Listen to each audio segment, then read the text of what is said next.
Tenho mais informações a respeito do presidente Lula, que segue em observação em casa e que está com a sua agenda oficial, de certa maneira, cancelada hoje, né? Após sofrer o acidente, o presidente Lula passa o dia em repouso no Palácio da Alvorada. Lembrando que o presidente sofreu um acidente doméstico no final de semana, de sábado para domingo, caiu no banheiro, bateu a cabeça no último sábado. Lula iria para a Rússia nessa semana para participar da cúpula dos BRICS. A viagem foi cancelada por recomendação médica.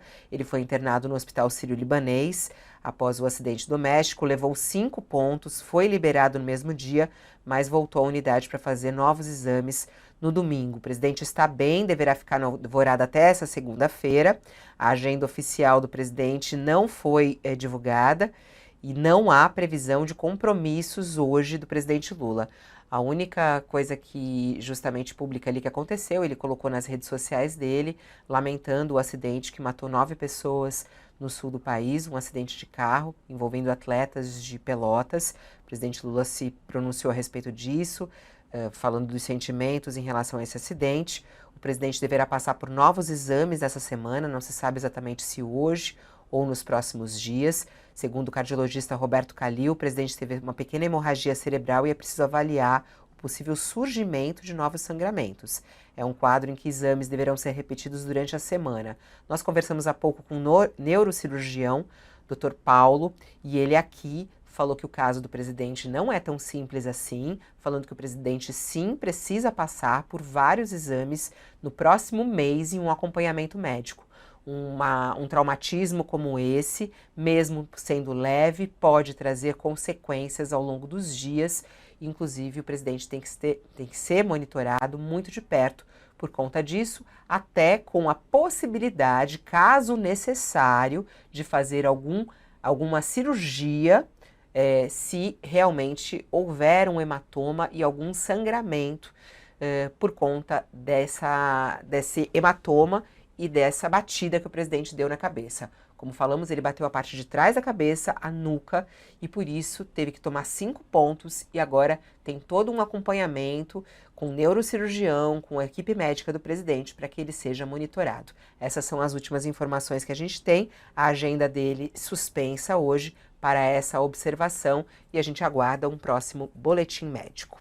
11h34, outras notícias que chegam aqui também tem a ver agora com Carla Zambelli, a deputada federal. Vocês lembram do episódio, né? Aquela cena, ela correndo nas ruas, atrás de um homem, um jornalista, ela até leva um tombo aí ao tentar perseguir ele com uma arma na mão. A polícia paulista negou o pedido de habeas corpus feito pelo jornalista Luan Araújo, que foi condenado em junho sob acusação de difamar a deputada Carla Zambelli. Luan Araújo é essa pessoa, né, que foi perseguida por ela na véspera das eleições, em outubro de 2022, no segundo turno das eleições presidenciais. Após uma discussão, ele foi perseguido sob a mira de uma arma de fogo pela deputada na região dos Jardins.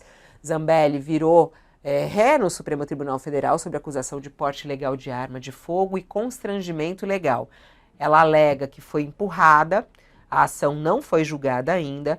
A deputada, por sua vez, abriu um processo contra o jornalista na Justiça Paulista em razão de um artigo que ele publicou após o episódio. No texto, Luan disse que a deputada segue uma seita de doentes de extrema-direita e que segue cometendo atrocidades atrás de atrocidades. Afirmou ainda que ela se aproveita de toda a cobertura midiática do episódio da véspera da eleição para fazer um picadeiro clássico de uma extrema-direita mesquinha, maldosa e que é mercadora da morte. Zambelli disse no processo que as afirmações eram ofensivas e irresponsáveis. Por conta do artigo, Luan foi condenado por difamação a uma pena de 8 meses de detenção em regime aberto, mas a punição foi substituída pela prestação de serviços comunitários pelo mesmo período. O juiz disse na decisão que o tom e as palavras de Luan ultrapassaram o fato objetivo jornalístico, constituindo uma ofensa pura e simples. A ninguém é dado fazer justiça com as próprias mãos, sobretudo quando o fato ainda pende de julgamento no Supremo Tribunal Federal. Essa é a afirmação do juiz. A sentença transitou em julgado. Luan entrou com pedido de habeas corpus, alegando que havia apresentado recurso dentro do prazo legal, mas a justiça não o levou em consideração. Os desembargadores rejeitaram o pedido. Segundo eles, o jornalista não pagou as taxas devidas para a apresentação do recurso no prazo previsto por lei. Com isso, ele terá que cumprir a pena, como a gente já disse, a pena será um trabalho profissional, né? Luan Araújo disse à justiça não ter cometido nenhum crime, disse apenas que exerceu seu trabalho profissional, amparado pela liberdade de expressão. E aí, agora, a pena, como a gente falou, inclusive aqui, deixa eu até lembrar aqui, ele foi condenado, mas terá uma pena aqui que será justamente de um trabalho voluntário, é isso, né? E aí, Josias, essa situação aí, essa cena tão forte das eleições de 2022, que ainda tem consequências, o julgamento ainda não aconteceu no Supremo Tribunal Federal envolvendo Carla Zambelli, mas aconteceu envolvendo a vítima dela aí, que agora que acabou sendo condenada. Qual?